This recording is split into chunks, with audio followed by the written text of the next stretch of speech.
오늘 하나님 말씀은 역대상 17장 16절로 27절까지 말씀입니다. 말씀을 함께 봉독합니다.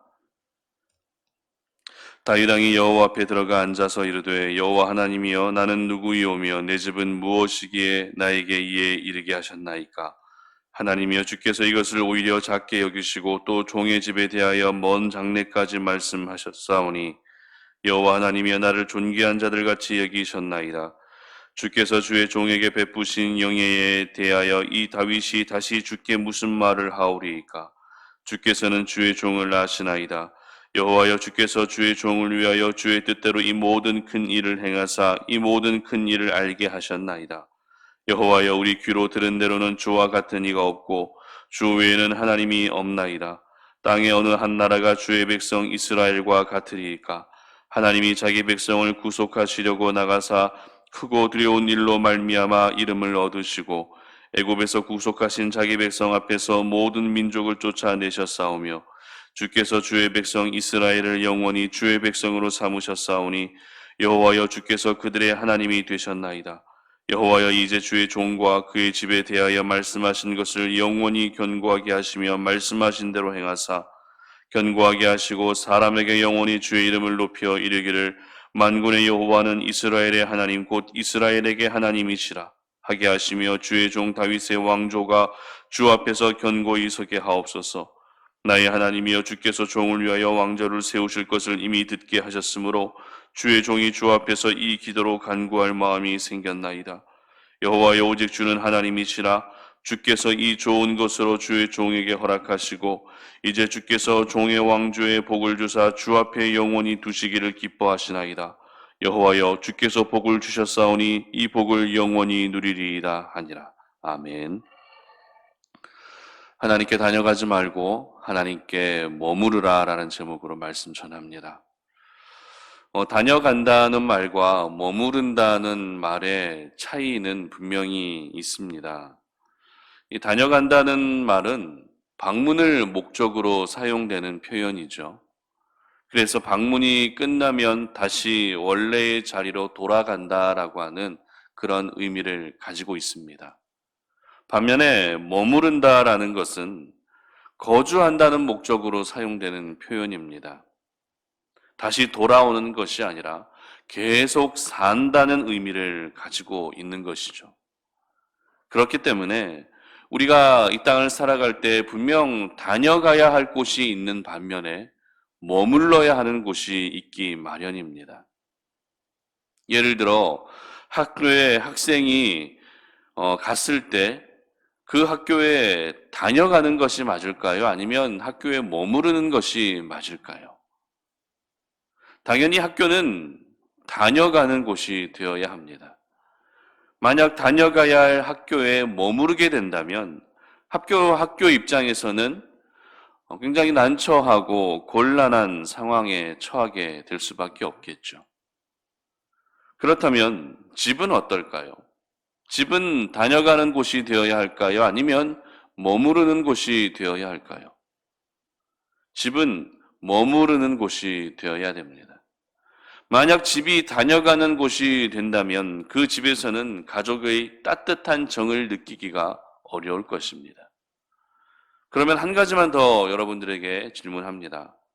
교회는 그렇다면 다녀가는 곳이어야 되겠습니까? 아니면 머물러야 하는 곳이어야겠습니까? 그리고 우리 하나님께는 다녀가야 하는 것일까요? 아니면 머물러야 하는 것일까요? 물리적으로는 교회는 다녀가는 곳이어야 합니다. 그러나 영적으로는 항상 머물러 있어야 하는 곳입니다. 이 말은 교회의 주인이시며 머리가 되시는 우리 하나님께는 언제나 머물러 있어야 한다는 의미인 것입니다. 오늘 그것을 잘 보여주고 있는 다윗의 모습을 본문을 통해 우리는 확인할 수 있습니다. 오늘 본문은 성전을 건축하고 싶어 했던 다윗의 마음을 하나님께서 받아주시고 하나님께서는 다윗에게 굉장한 언약의 말씀을 하십니다. 어떤 언약의 말씀을 하셨는가 하면 다윗 개인의 인생만을 책임져 주시는 것이 아니라 다윗 왕조를 책임져 주실 것이고 다윗의 후손을 책임져 주시며 먼 미래와 장래까지도 견고하게 하실 것이라는 이 언약의 말씀이 전해지고 나서 있었던 일을 기록하고 있습니다. 16절 보시기 바랍니다. 다윗 왕이 여호와 앞에 들어가 앉아서 이르되 여호와 하나님이여 나는 누구이오며 내 집은 무엇이기에 나에게 이에 이르게 하셨나이까. 아멘. 다윗은 하나님의 언약의 말씀을 전해 듣고 그 즉시 하나님께 나아가고 있었던 것입니다. 여기서 하나님께 나아갔다는 것은 아마도 성막이 있었던 기브온 산당으로 간 것이 아니라 언약궤가 있었던 장소로 나아갔을 가능성이 더 큽니다. 그러나 기브온 산당으로 갔건 아니면 언약궤가 있는 곳으로 갔건 중요한 것은 하나님 앞으로 나아갔다는 것이 중요한 사실입니다. 그런데 하나님 앞으로 나아가되 구체적으로 하나님 앞에 들어가 앉았다라고 오늘 본문은 분명히 기록하고 있습니다. 여기서 앉았다라는 이 말의 히브리 원어를 보게 되면 머무른다, 산다, 거주한다 이러한 의미를 가지고 있습니다. 그렇기 때문에 다윗은 지금 물리적으로는 하나님 앞에 다녀가고 있는 것이지만 그의 마음과 영혼만큼은 하나님 앞에서 영원히 머무르고 싶고서 또 살고 싶어 하는 그 사모함을 가지고 나아가고 있었던 것입니다.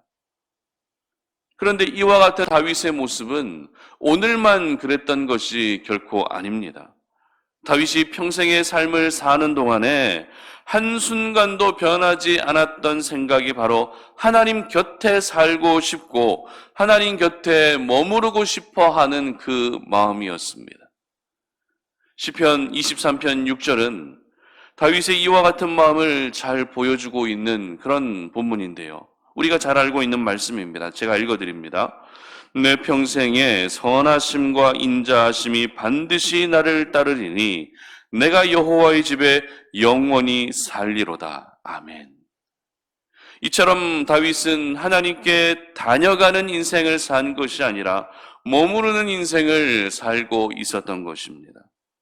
다윗은 하나님께 방문하려고 한 목적이 단 한 번도 없었습니다.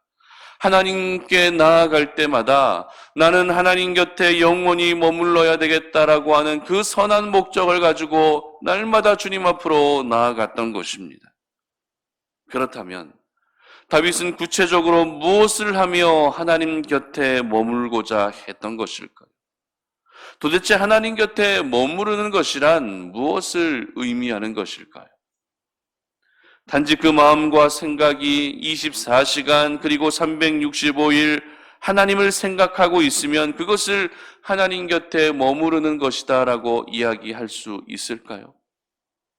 물론 그것도 중요할 수 있습니다. 그러나 저희들은 조금 더 구체적이고 실제적으로 하나님께 나아가는 것이 무엇인지, 하나님께 머무르는 것이 도대체 무엇인지 살펴볼 필요가 있습니다. 이에 대해서 오늘 본문 25절은 이렇게 기록합니다. 나의 하나님이여 주께서 종을 위하여 왕조를 세우신 것은 이미 듣게 하셨으므로 주의 종이 주 앞에서 이 기도로 간구할 마음이 생겼나이다. 아멘. 그렇습니다. 하나님 곁에 머무르는 것이란 바로 기도하는 것인 줄 믿으시기를 바랍니다. 다윗은 오늘 하나님 앞으로 나아갈 때 이와 같은 귀한 축복과 언약을 허락하신 하나님께 감사의 마음을 담아 기도하고자 하는 목적으로 나아가고 있었던 것입니다. 얼마나 감사했으면, 얼마나 좋고 또 얼마나 행복했으면 이렇게 하나님께 영원히 머무르고자 했던 것일까요? 그 마음으로는 어떤 수많은 제물을 올려드리고 싶기도 했을 것입니다. 그러나 그보다 더 중요한 것은 기도를 통해 그 마음을 하나님께 표현하는 것이었습니다. 기도를 통해 하나님께 머무르는 것이 더 중요했기 때문에 다윗은 여호와 앞에 들어가 앉아서 기도하기 시작했던 것입니다. 여러분, 기도는 결코 소원만 아뢰는 시간이 아닙니다. 기도는 나의 필요를 채우는 시간만이 아닙니다. 기도를 통해서 저희들은 하나님께 영원히 머무를 수 있는 것입니다. 오늘 다윗의 기도를 보게 되면 이 기도를 통해 다윗은 자기 자신이 누구인지를 알게 됩니다. 그리고 하나님이 또 어떤 분이신지도 알게 되는데요. 다윗이 고백한 자신의 모습은 바로 하나님의 종이라는 것입니다. 오늘 본문에서 10번이나 사용되는 표현이 바로 이 종이라고 하는 표현입니다. 그리고 다윗이 알게 되었던 하나님은 바로 주님이라는 것입니다. 주였습니다. 이 주라고 하는 표현은 오늘 본문에서 무려 29번이나 사용되고 있는 표현입니다. 주가 무엇입니까? 하나님이 주인이시라는 것입니다. 하나님이 주님이 되신다는 것입니다. 그리고 자신을 종으로 여기되 주의 종, 주의 백성, 주의 자녀라고 하는 표현이 계속해서 반복적으로 언급되고 있습니다. 이것이 주는 의미가 무엇인가 하면 나는 종이고 그리고 이스라엘은 주의 백성이고 또 이스라엘은 자녀가 많지만 이들은 모두 주의 종이며 주의 백성이며 주의 자녀라고 하는 속격적 표현으로 철저히 하나님께 속해 있는 자신과 이스라엘 백성들의 그 신분을 표현하고 있었던 것입니다. 오늘 다윗의 이 기도가 왜 중요한 기도인가 하면 하나님 앞에서 자신이 종이라는 것과 그리고 하나님이 주가 되신다는 것을 분명하게 기록하고 있기 때문에 그렇습니다. 이것은 하나님과 저희들 사이의 관계를 나타내는 중요한 표현이죠. 각각의 신분과 정체성을 나타내는 매우 중요한 표현인 것입니다. 이렇게 관계와 신분이 분명해지게 되면 기도의 내용은 별로 중요하지 않습니다. 특별한 기도의 내용이 없어도 영원히 하나님께 머무를 수 있는 것입니다. 마치 가족들이 특별한 사연이 없어도 가족이라고 하는 그 관계 때문에 한 집에 모여서 같이 살 수 있는 것처럼 말이죠. 그런데 이것을 바꾸어 말하게 되면 오늘 우리가 기도할 때 하나님께 관계로 나아가는 것이 아니라 내용으로 나아가게 되면 결단코 하나님 앞에 머무를 수 없게 되는 것입니다. 왜입니까? 기도의 내용이 떨어지게 되면 기도할 의미가 사라지기 때문에 그렇습니다. 기도할 내용이 모두 소진되어 버리면 기도할 필요성을 느끼지 못하기 때문에 그렇습니다. 그렇게 되면 그저 하나님께 다녀가는 인생만 될 뿐인 것입니다. 그렇다면 여러분들은 하나님께 다녀가고 계십니까? 아니면 하나님께 머무르고 계십니까? 분명한 것은 하나님은 오늘도 저와 여러분이 하나님께 다녀가는 인생이 아니라 하나님께 머무르는 인생이 되기를 원하신다는 것입니다. 그런데 저희들은 어떻게 합니까? 바쁘다는 이유로 그리고 피곤하다는 이유로 자신의 피로만을 채우기 위한 이유로 하나님께 다녀가고 있을 때가 얼마나 많이 있습니까?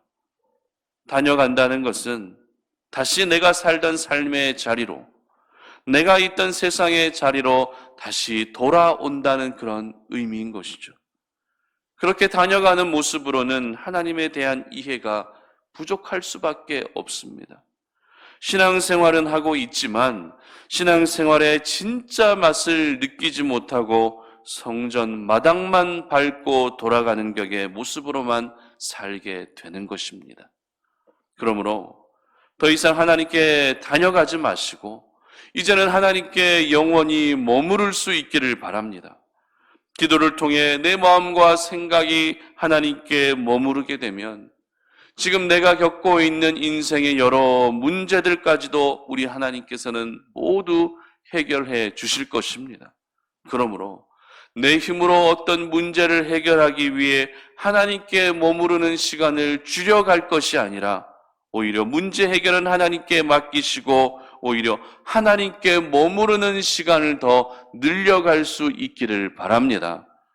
다녀가는 인생은 평생 손님으로 사는 것이지만 머무르는 인생은 주님의 자녀로, 주인의 자녀로 영원히 살게 된다는 사실을 기억하시기를 바랍니다. 그래서 우리 성탄오륜의 모든 성도님들이 이 마지막 때에 손님으로 사는 것이 아니라 주인의 자녀로 살 수 있기를 주님 이름으로 축복합니다. 함께 기도하겠습니다. 살아계신 아버지 하나님 감사합니다. 오늘 이 아침에 우리가 주의 말씀을 통해 하나님의 우리에게 들려주시는 그 생명의 메시지를 마음 깊이 새깁니다. 우리가 오늘도 주님을 섬기는 자녀로 살아가고 있지만 하나님께 다녀가는 인생을 살고 있는지 아니면 머무르고 있는 인생을 살고 있는지 우리의 삶을 돌아봅니다. 다녀가는 인생을 살아서는 결코 하나님이 누구신지, 하나님이 어떤 분이신지 제대로 알 수가 없습니다. 하나님께 영원히 머물러 있어야만 하나님이 누구신지 분명히 깨닫게 되고 그 하나님의 온전한 인도함을 받으며 살아갈 수 있음을 기억합니다. 그러므로 오늘 이 시간 주님 앞에 나와 기도하는 모든 하나님의 사람들, 우리 성탄오륜의 모든 가족들이 이 마지막 때에 하나님께 다녀가는 인생을 살지 않게 하시고 하나님께 머무르는 인생을 살게 하여 주시옵소서. 무엇보다 기도를 통해 하나님께 머무를 수 있는 하나님의 사람들 되게 하여 주시옵소서. 감사드리며 예수님의 이름으로 기도드립니다. 아멘.